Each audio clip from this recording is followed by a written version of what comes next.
You're standing in a dusty excavation chamber beneath Luxor in 1994, watching archaeologists carefully unwrap a sealed papyrus that has been hidden for 3,400 years. The hieroglyphic title makes your blood run cold: The Dark Secrets and Forbidden Marriages of Pharaoh Amenhotep. You cannot imagine that this ancient document will reveal a family horror so twisted that it makes modern scandals look innocent. A pharaoh who systematically married his sisters, planned to wed his own children, and turned his palace into a prison of psychological torture where multiple generations of women lived as captives of his obsessions. When Howard Carter discovered Tutankhamun's tomb in 1922, the archaeological world was filled with great excitement.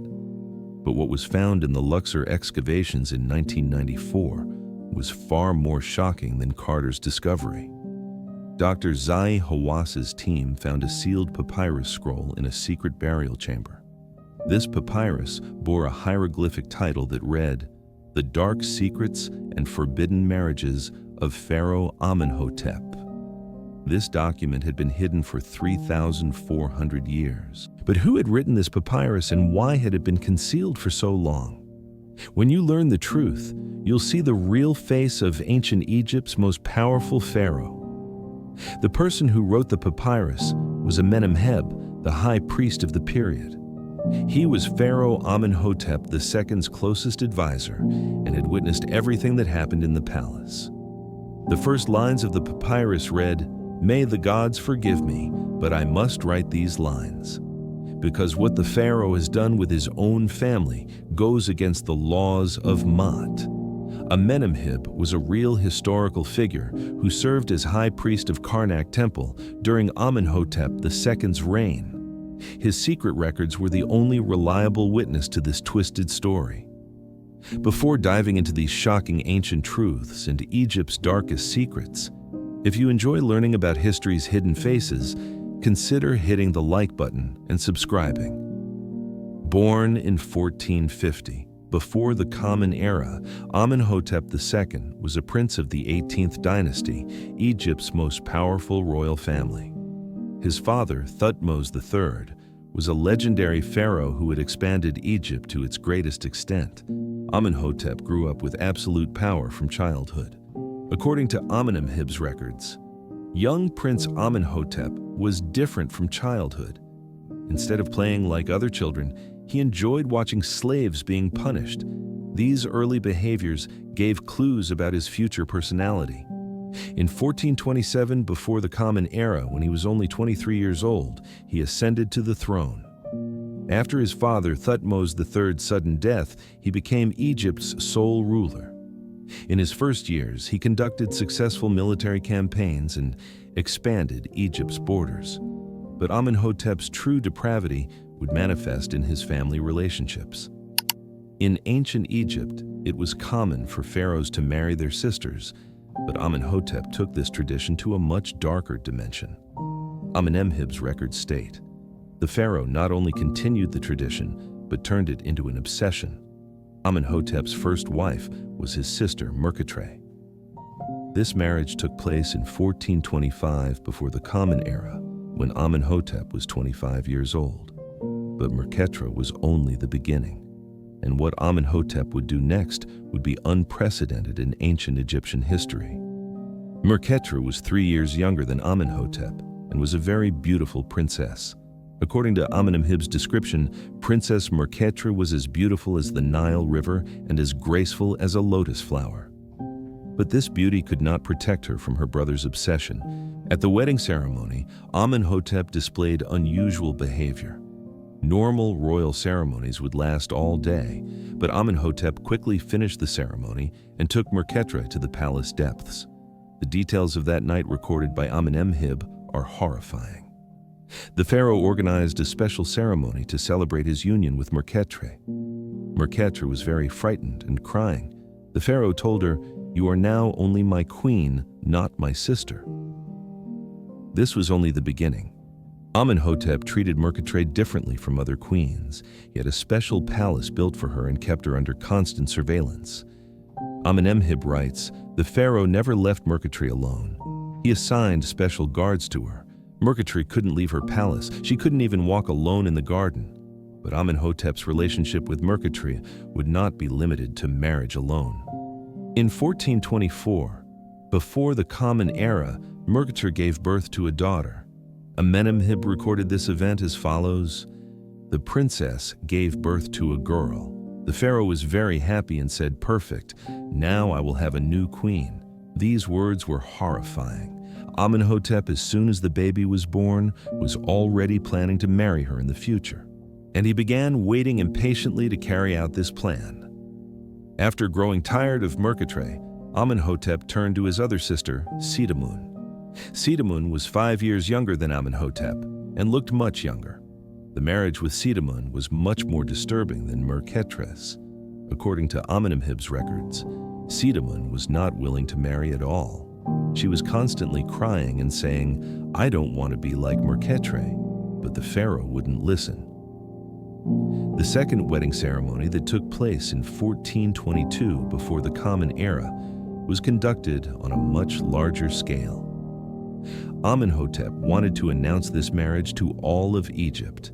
After this marriage, Amenhotep's behavior became even stranger. He now kept both sisters in the same palace and constantly compared them. One of the most striking details recorded by Amenhotep is as follows. The pharaoh would sometimes call both sisters to the same room and ask which one was more beautiful. Both princesses were very upset by this situation. Like Merketre, Sitamun began living like a prisoner in the palace. Amenhotep wouldn't let them go anywhere and kept them under constant surveillance. But Amenhotep's greatest plan had not yet been realized. As Merketre's daughter Tia grew up, Amenhotep's interest in her also increased. In 1410 before the Common Era, when Tia turned 15, Amenhotep announced his plan to marry her. This situation horrified both Merketre and the entire palace. Amenhotep writes, "When Merketre learned that her daughter would marry the pharaoh, she went mad. 'She is both my daughter and your granddaughter,' she cried. But the pharaoh said, 'She is now only my future queen.'" This marriage plan was considered extreme even in ancient Egypt. While marriage between siblings was normally accepted, marriage with one's own child was very rare. According to details in Amenhotep's records, some priests tried to oppose this marriage. A few priests went to the pharaoh and said this marriage would anger the gods, but the pharaoh got angry at them and said, "I am a god, I do what I want." And at this point, the first resistance began in the palace. Merketre was no longer staying silent. She began to oppose Amenhotep to protect her daughter. Merketre told the pharaoh, "You cannot take my daughter." This was her first rebellion. Amenhotep was very angry at this resistance. He exiled Merketre to the farthest part of the palace and separated her from Tia. But Merketre's resistance would have other consequences. In 1408, before the Common Era, a secret resistance movement began in the palace. Merketre, Sitamun, and some loyal servants began making plans to stop Amenhotep. This conspiracy would be one of the most secret operations in Egyptian history. According to Amenhotep's records, the princesses began meeting secretly.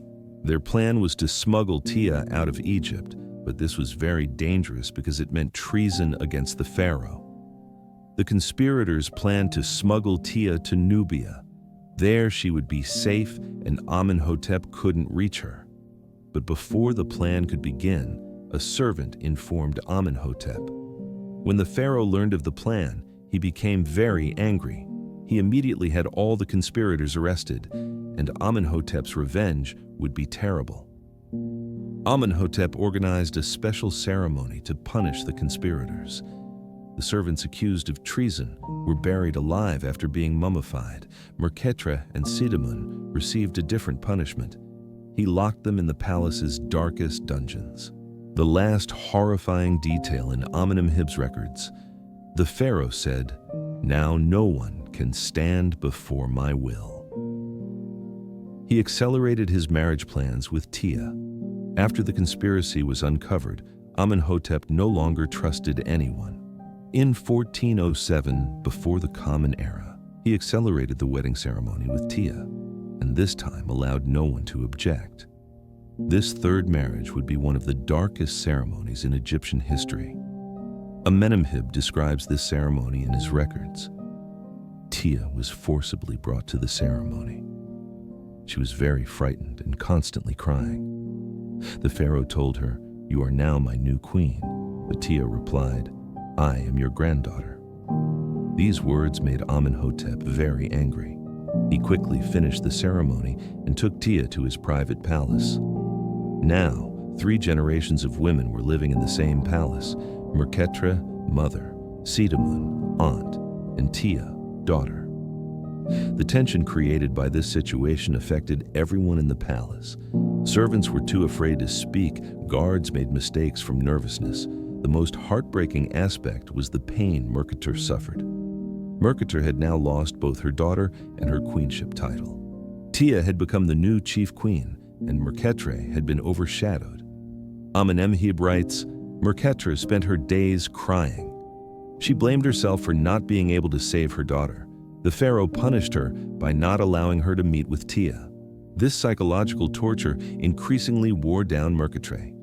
Her hair turned white, she became very thin, and she no longer spoke.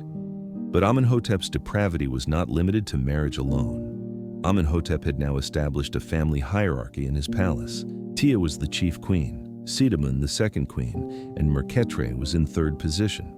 This order satisfied his control obsession. Every evening he would call all 3 to special dinners and compare them. The pharaoh would ask, "Which of you is the most beautiful tonight?" This question made them very uncomfortable. Family marriages were not Amenhotep's only strange habit. He also performed other dark rituals in the palace. Details of these rituals appear in Amenhotep's records. These rituals were not considered normal even in ancient Egypt.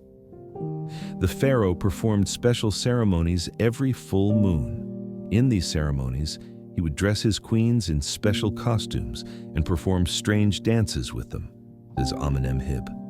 These ceremonies were held in secret sections of the palace, and only Amenhotep's closest servants could attend. The purpose of the ceremony was to increase Amenhotep's divine power. One of the most striking details is, the pharaoh would tell his queens, "You are the sources of my divine power." He used them like talismans. Besides these rituals, Amenhotep had other obsessions. Amenhotep was very obsessive about beauty. He wanted his queens to always look perfect. He hired special hairdressers, makeup artists, and costume designers for them. Amenhotep's records state the queens had to dress and prepare 3 times a day. The pharaoh constantly checked on them. If he didn't approve, they weren't given food that day. This controlling behavior wore out the queens both physically and psychologically. Constantly trying to be perfect exhausted them greatly.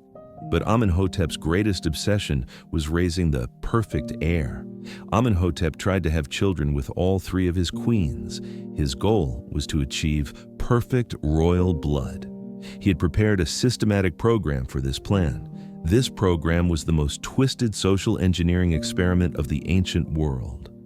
Amenhotep writes, the pharaoh calculated which month his queens would give birth. His goal was to obtain multiple heirs in the same period. Then he would marry these children among themselves to create pure royal blood. The most horrifying aspect of this plan was that Amenhotep saw his children as his future spouses. He was even making marriage plans for children not yet born. In 1405, before the Common Era, Sitamun gave birth to a boy.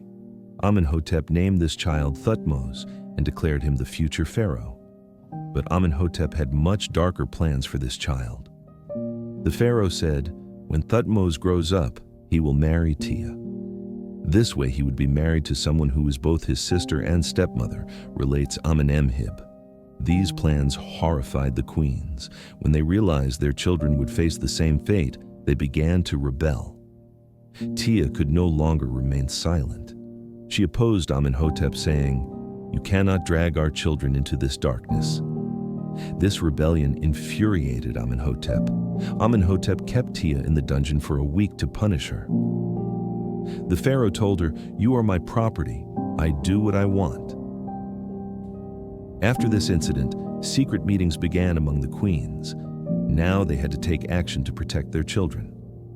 In 1404, before the Common Era, the queens began preparing a new escape plan. This time, they aimed to save not only themselves, but also their children. This plan was a secret operation that would change Egypt's destiny.